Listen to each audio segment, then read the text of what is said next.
I start with the president of Tim Tebow Foundation. His name's Steve Biondo.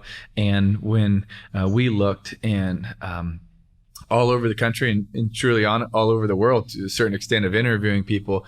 And our first president was amazing, and God called him into his next adventure. And so we're looking for a president to take us from kind of phase 1 as a foundation to phase 2. And so we sit down and we interview him. I knew all his background before we sit down. And we sit down and he starts telling me about what he's called to and his life mission, which is to wake up, serve, repeat. That's his mission statement for his life. And wow, that's incredible. 5 minutes, I'm like, I don't say this. You're like, I'm vibing. In my head, I'm like, this is our guy. So I literally spend the next 10 weeks finding every reason not to hire him. And I couldn't find one. So I called him and I tell him that story. I said, right when we sat down, I felt like you were the guy. In the last 10 weeks, I've been talking to everybody, looking at everything, trying to find why you weren't the right guy. And I couldn't find one. So will you please come on board and be our president and lead the team?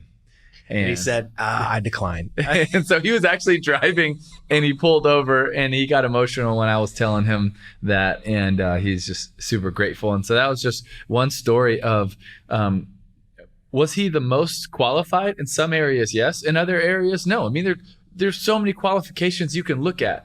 But you know what? When we were looking at it, it's like, you know what? Yeah, he's been in some cool companies. He was an executive at some, Family Christian and Gap and some other cool companies. But those are good. There's a lot of executives. There's a lot of, but man, when you wake up, what's going to drive you? When our team of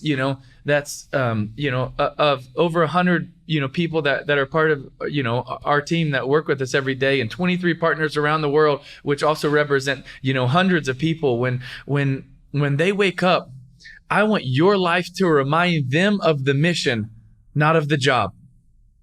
There's a big difference, right? And he does such a good job because he lives the mission. It's not a job, it's a mission for him. It's a calling, not an occupation.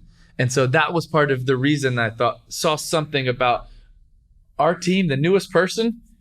She's going to see in your life the mission, not the job.